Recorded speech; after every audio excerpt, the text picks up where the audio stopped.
recording.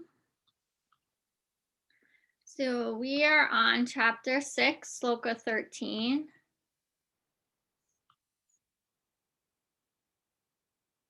Samam Kaya Siro Grivam Dariyan Akalam Statira Sampraxiaya Nasikagram Svam Disas Kanavalokayan Prasatatma Vigata Bir Brahmakari Virati Stita Mana Samyaya Makchitu Yukta Asita Matpara. One should hold one body, neck, and head erect in a straight line and stare steadily at the tip of the nose. Thus, with an unagitated, subdued mind, devoid of fear, completely free of sex life, one should meditate upon me within the heart and make me the ultimate goal of life. The goal of life is to know Krishna, who is situated within the heart of every living being as Paramatma, the four-handed Vishnu form. The yoga process is practiced in order to discover and see this localized form of Vishnu, and not for any other purpose. The localized Vishnu Murti is the plenary representation of Krishna dwelling within one's heart. One who has no program to realize this Vishnu Murti is uselessly engaged in mock yoga practice and is certainly wasting his time. Krishna is the ultimate goal of life, and the Vishnu Murti situated in one's heart is the object of yoga practice. To realize this Vishnu Murti within the heart, one has to observe complete abstinence from sex life. Therefore, one has to leave home and live alone in a secluded place, remaining seated as mentioned above. One cannot enjoy sex life at home or elsewhere and attend a so-called yoga class and thus become a yogi. One has to practice controlling the mind and avoiding all kinds of sense gratification, of which sex life is the chief. In the rules of celibacy written by the great sage Yajnavalkya, it is said, Karmana Nasa Vaka Sarvavastasu Sarvada Sarvatra Mathuna Tayego Brahmakaryam Prakasate. The vow of brahmacharya is meant to help one completely abstain from sex indulgence in work, words, and mind at all times, under all circumstances, and in all places. No one can perform correct yoga practice through sex indulgence. Brahmacharya is taught, therefore, from childhood when one has no knowledge of sex life. Children at the age of 5 are sent to the Gurukula, or the place of spiritual master, and the master trains the young boys in the strict discipline of becoming brahmacharis.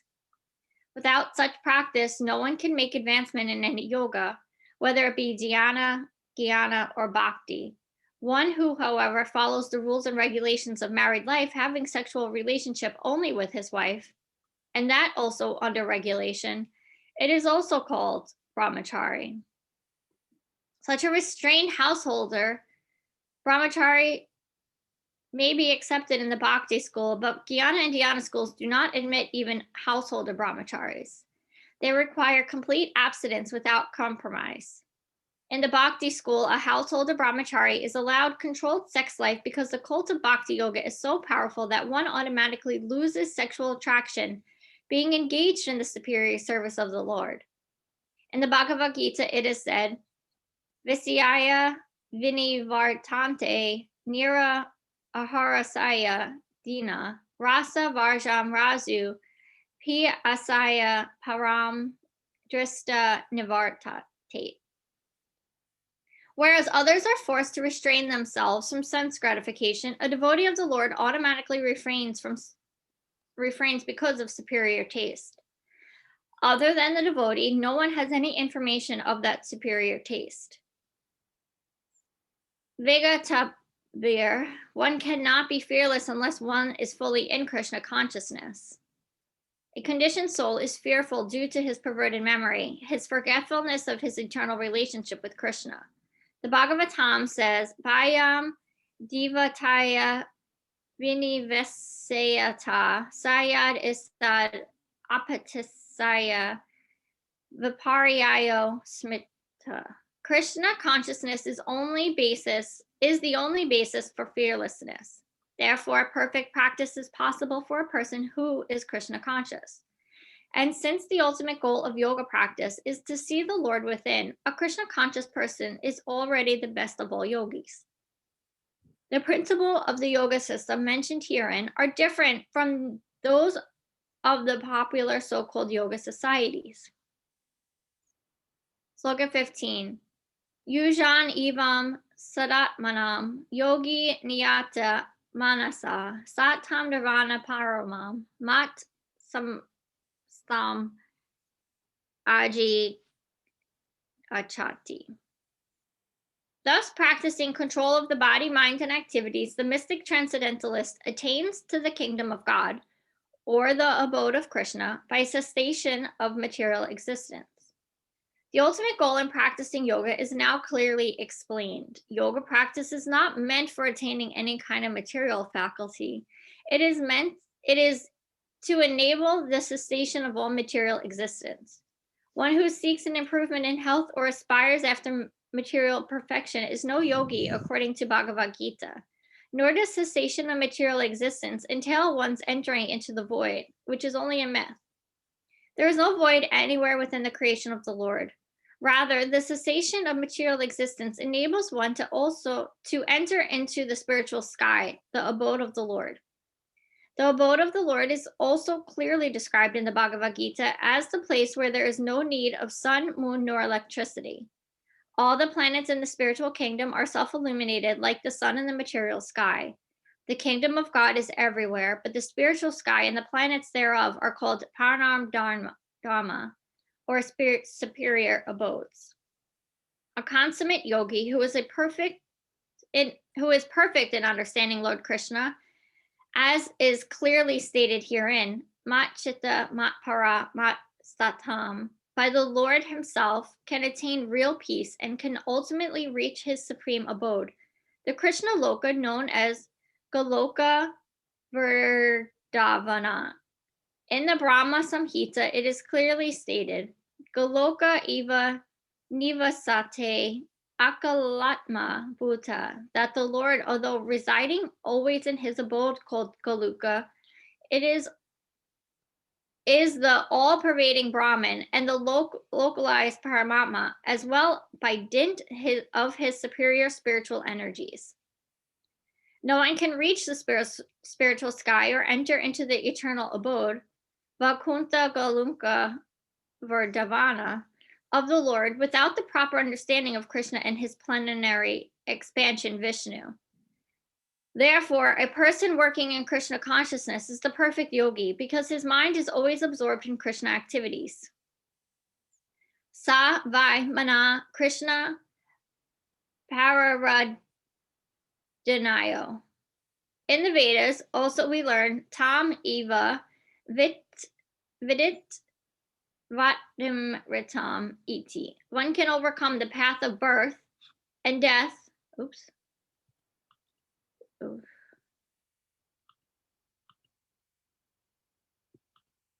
One can overcome the path of birth and death only by understanding the Supreme Personality of Godhead Krishna.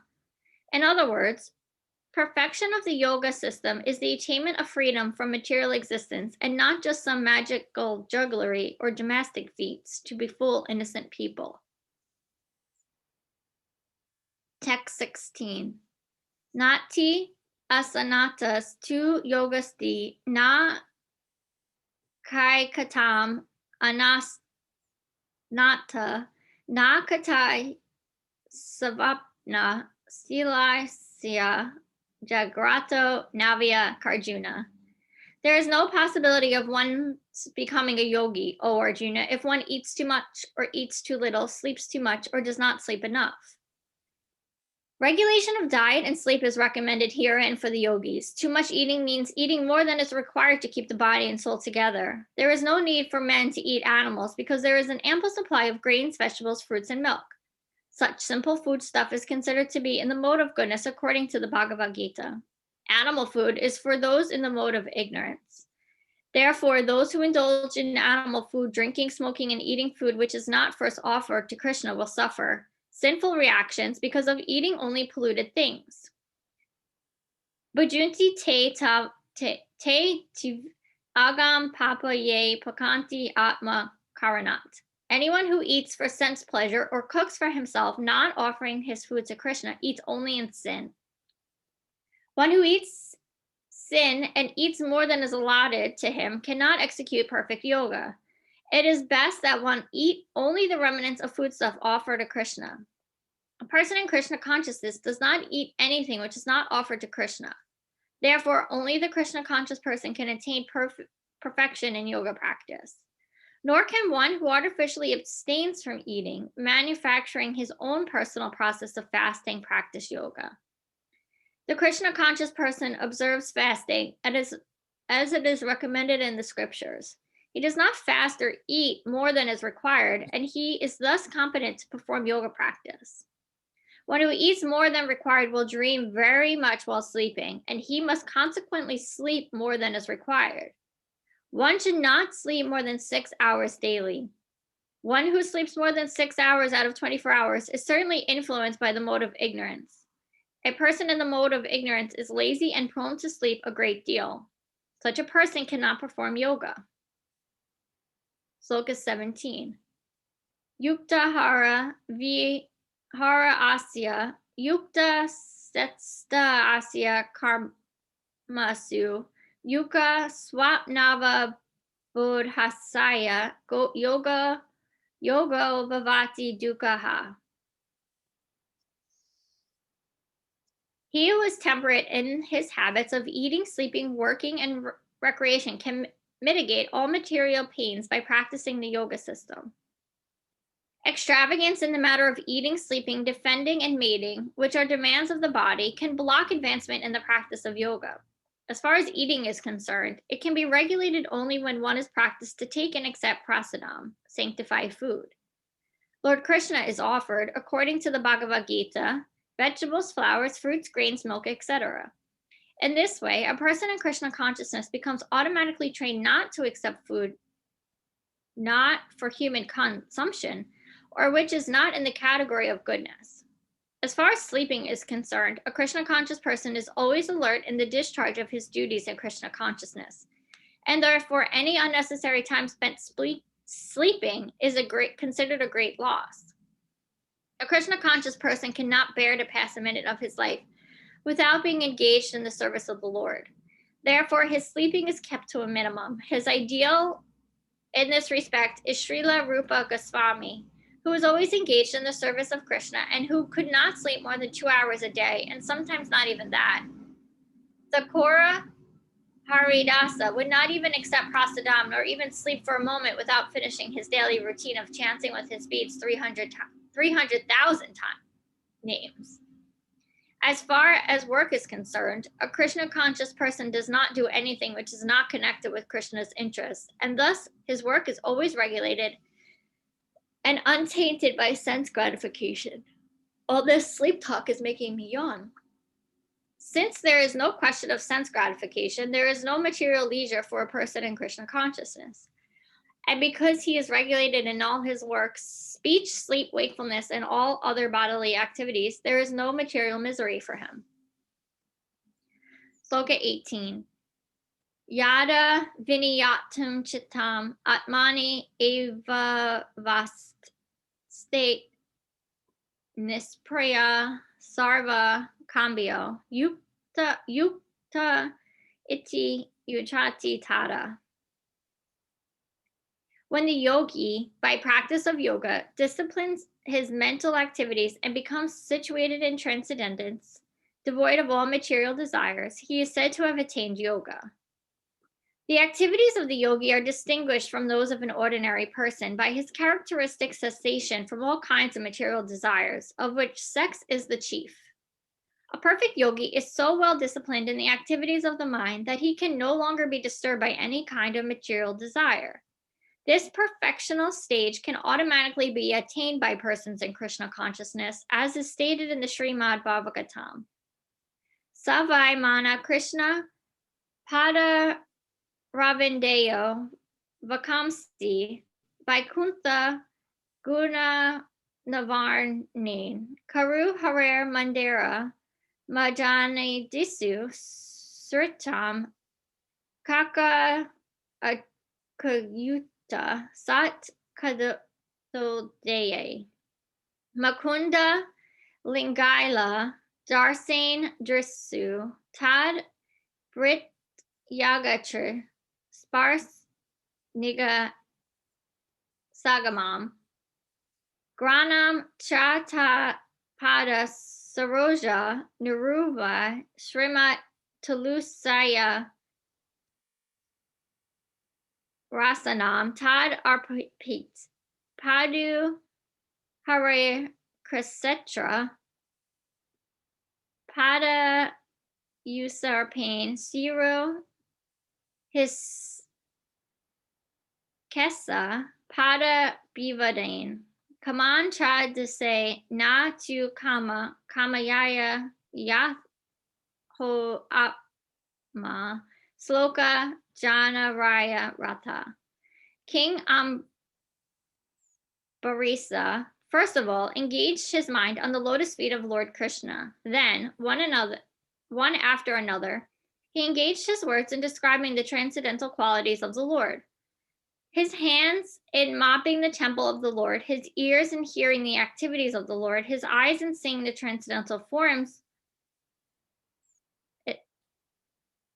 his sense, oops, I lost my place. His eyes in seeing the transcendental forms of the Lord, his body in touching the bodies of the devotees, his sense of smell in smelling the scents of the lotus flower offered to the Lord, his tongue in tasting the Tulsi leaf offered at the lotus feet of the Lord, his legs in going to places of pilgrimage and the temple of the Lord, his head in offering obeisance unto the Lord, and his desires in executing the mission of the Lord. All these transcendental activities are quite benefiting a pure devotee.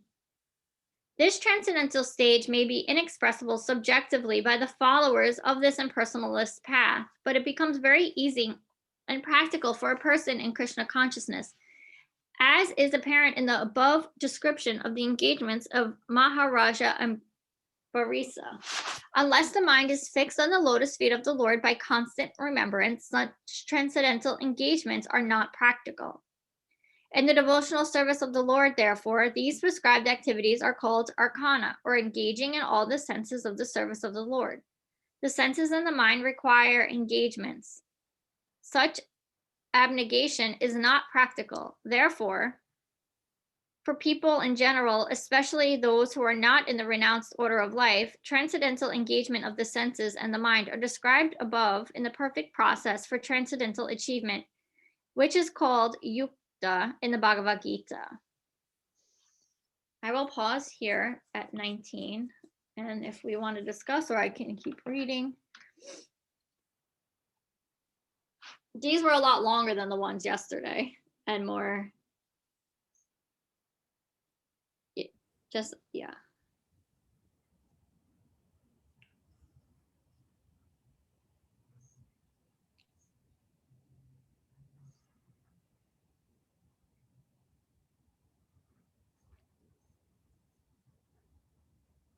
Sometimes when there are real prescriptions given, like, don't sleep more than 6 hours a night.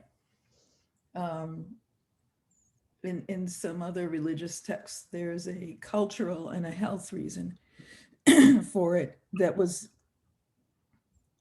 at the time that the thing was written. It was an appropriate practice for staying healthy or something like that. But then those things get translated into these um, into rules that no longer really have practical relevance. And it's kind of funny to read something like that, so, in a different time. I just think it's funny too when you hear such strict things like everyone should do 6 hours of sleep. But then we're taught, like when Amanda teaches us our constitution and which foods we should, like our bodies are all different. So some of us need 2 hours of sleep, and some of us, like me, could sleep literally for 24 hours all day. And like, who's to say that my naps on Saturday afternoon, which are one of my favorite things to do, is not in Krishna consciousness? Or am I just being lazy? I mean, I know I'm a lazy person, but I think it's right to honor yourself too when you sleep. And like, I think when you're going through different transition cycles of life, like right now, I feel like I'm sleeping more on this cleanse. Like I can't past 9 o'clock, I'm in bed. That's healthy. Yeah. So I don't think we have to, I think this book is like, whenever I hear stuff like that, I kind of just like do what Domenica says, like, just let it go. Like,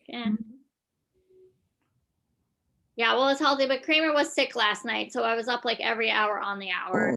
My poor dog was so sick yesterday. Is she It's throwing up? what?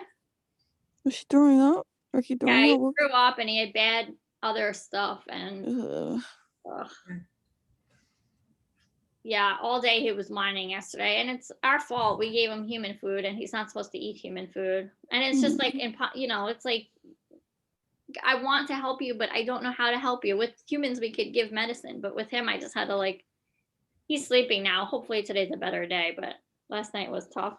And then of course Eric wakes up and he's like, how can I, he's in my face. How can I help? How can I help? I'm like, get out of my way. I'll do it. Either do something or get out of my way.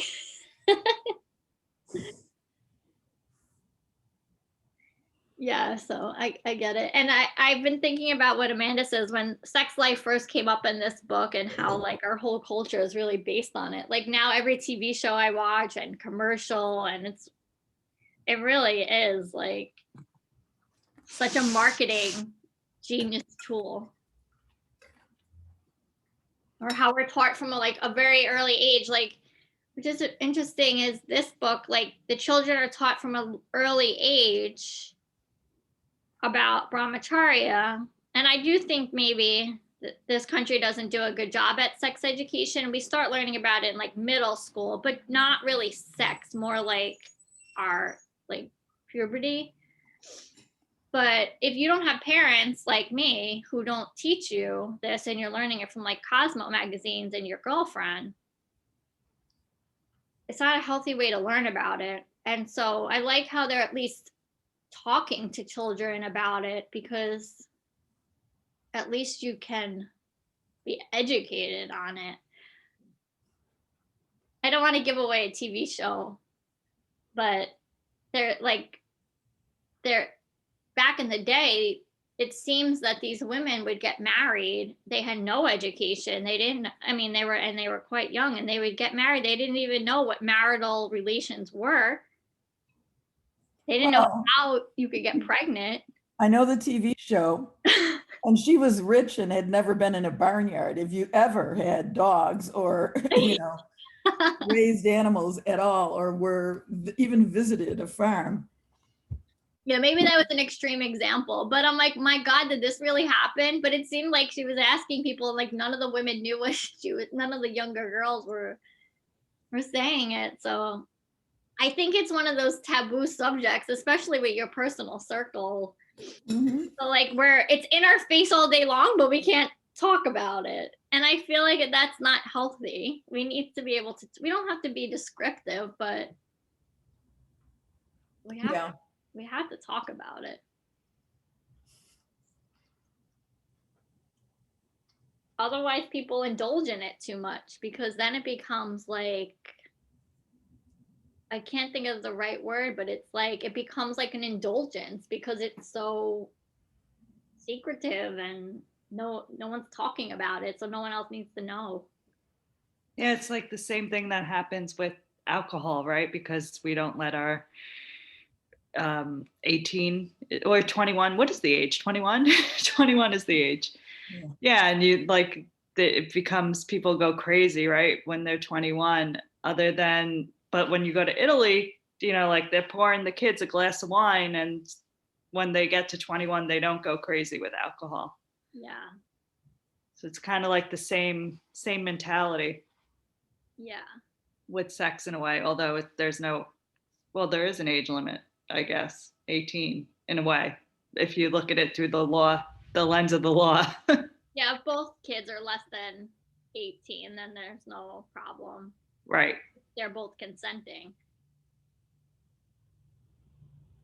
I don't know. The very first time I went to Italy, I stayed in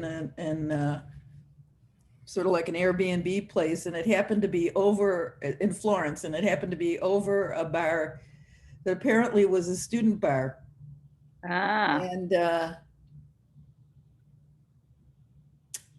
they certainly were indulging. What can I say? All of them. And they couldn't all be foreign students. I'm sorry. I know there's a lot of foreign students in Florence, but yeah. anyway.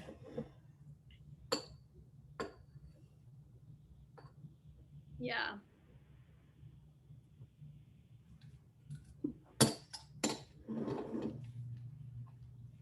I mean, I hear what they're saying. Like I hear what they're saying. Like just because we don't agree with it doesn't mean it's not what they're trying to teach us as far as being a perfect yogi. It's just that our American attitude is like, we want to be a perfect yogi, but we don't want to do anything you're telling us to do. So we just have to accept that who we are is perfect as is. And if we're not the perfect yogi, then that's fine, because those things are not attainable for us. Well, it's about like measuring yourself on your own sort of goals, right? What Yeah. you have and where you want to be, and if you're making improvement, then you're going in the right direction, right? Yeah. Yeah, I was just thinking that perfection is for me, it's a horrible word because it kind of freezes me. So I figure, okay, is it good enough for right now? Am I making small improvements Yeah. for some improvement? I love Maya Angelou's quote. She says something like, do the best you can until you know better, then do better.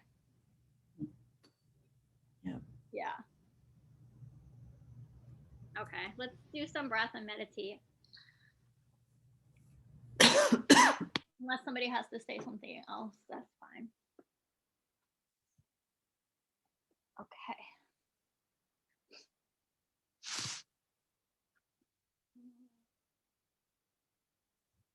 Sitting up nice and tall, finding that straight, strong spine. Relaxing the features on your face, your shoulders, taking long, deep breaths in and out through the nose. Then bring your right hand over to your nose, close the right nostril with the thumb, inhale through the left. Close left, exhale right. Inhale right. Close right, exhale left. Inhale left. Close left, exhale right. Inhale right. Close right, exhale left. A few more rounds on your own breath.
Continue on with that, or when you're done, you'll exhale out with the left side. I'm going to take a few rounds of bumblebee breath, closing out the ears with the thumbs, placing the peace fingers over the eyes. You'll inhale And exhale through the nose. As you exhale, you'll create a humming sound at the back of the throat, making vibrations inside the body.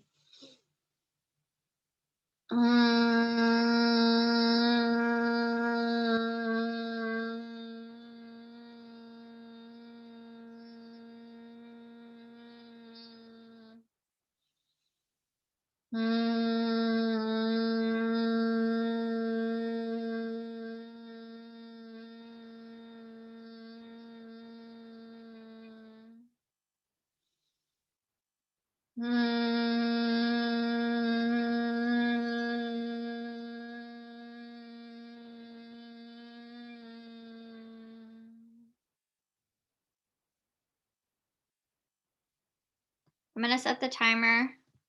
You'll join us when you're ready.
Bringing your hands to your heart center. Namaste.